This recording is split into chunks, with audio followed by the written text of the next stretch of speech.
Thank you very much. It's a real honor to have the highly respected, the great Prime Minister of the Kingdom of Norway with us today, who, as you know, has been doing a fantastic job and truly respected throughout the world as a leader. And thank you very much for being here. We appreciate it. And we're going to be having a meeting in the Oval Office in a little while where you'll be invited back and you can ask some questions. It's also a pleasure to have my friend who did such a good job at NATO, my great friend, right? So you really did. We started off, they had no money, and they ended up having a lot of money after we said, you got to pay up. But you did a fantastic job, and thank you very much. And I'm glad you're here. Glad we meet each other again and under these circumstances. So we'll be meeting in a little while at the Oval Office, and if you have maybe one or two questions, we'll do it now, and after that we'll go to the Oval. Mr. President, on Russia, do you still believe that Putin is serious about peace given the events overnight in Ukraine? And if that bombing doesn't end, are you considering new sanctions on Russia? So we are thinking that very strongly that they both want peace, but they have to get to the table. We're waiting a long time.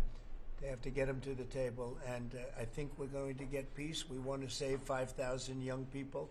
I used to say 2,500. I now say 5,000. We have, Mr. Prime Minister, we have about 5,000 young people a week that are dying in that ridiculous war. And, I started out because I didn't like all the money that we were paying, and then I realized how many people were dying. And that's by far the more important element right now. I'm saying we can save thousands of people. And I don't like that it takes long at all, but I think they both want to make peace. I do believe so. There's a lot of hatred there. There's a lot of very bad blood, a lot of distrust. But I hope we're going to get there for the sake of a lot of young people that are dying.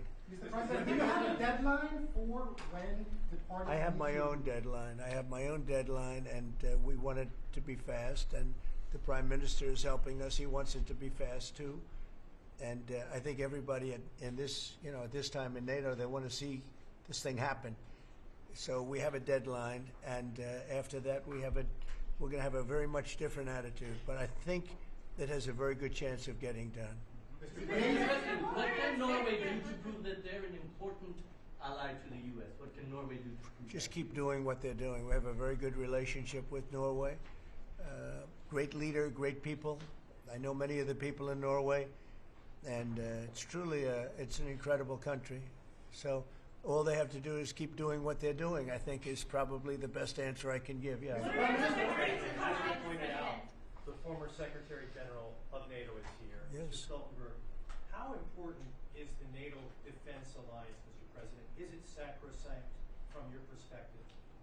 Well, it's a very interesting question. It's certainly very important for Europe, and I think without us it wouldn't be as nearly as powerful. And as the former Secretary General, who did a great job, can tell you, I played when I was there a very big role in making sure that NATO is funded by the 28, at that time they had 28 countries, including us, because many of the countries weren't paid, and they ended up being paid, you would say, and the Secretary General was very nice about it as far as I was concerned. Other presidents went in, they made a speech and they left, and that kept going on, and in the meantime they had no money.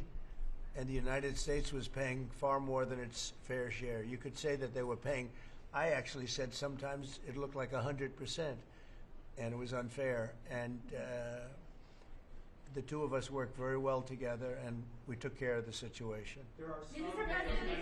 President. Yeah, please, go ahead. Norwegian statistics are showing that the U.S. actually has a trade surplus with Norway. Are you going to be looking into that and see which of the countries are actually in a trade surplus? Yeah, well, with the United States, almost everybody has a surplus. But not so It's really an amazing, numbers. it's an amazing phenomenon. No, there's a surplus of a couple of $1 billion I think you have with us. I congratulate you. That's very good. We got to get a little bit of that for ourselves, maybe. But they do have a surplus. Norway has a surplus. In the current tariff situation,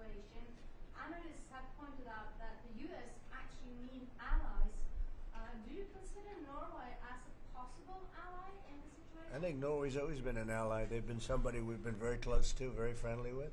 Maybe more so now with me than other people, but I think Norway's always been a great ally, yeah. Norway's been a friend. That's a very strange question, actually, because the US is our lead ally, and we build on a relationship which we will talk about now, Mr. President. Yeah. It's of high relevance, and I'm very happy that we have Secretary of State and Secretary of Defense. Right. So this is a very strong tie. But it was a question about ally in the tariff situation specifically. Tariff situation. Yes. Oh, well, that's we're talking about a little bit different subject. Then we're talking about a different type of ally.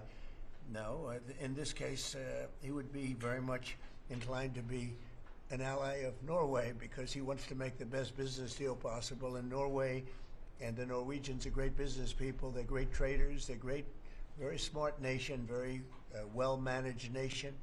Has been for a long time, and in particular now with this leadership.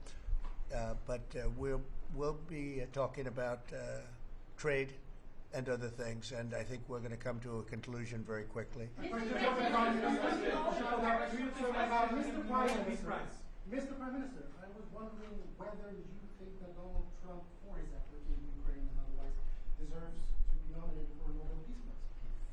Well, I salute President Trump for having been taking very important initiatives to get this conflict towards an end which both parties deserve. We need to have a ceasefire, save lives, move towards something which is more secure for Europe, for the people concerned. And on that we work together. And I look forward to go into some details because we are at a critical moment. On that price, that is a committee taking care of that, which is completely working on its own terms, and I cannot comment on that. Mr. President, a question on China. But thank you very much for that question. May I ask you the question on China? I like that question. Yeah, please. A question on China. Can you clarify with whom the U.S. is speaking with China? They're saying it's fake news that trade talks are happening. Well, they had a meeting this morning, so I can't tell you. It doesn't matter who they is.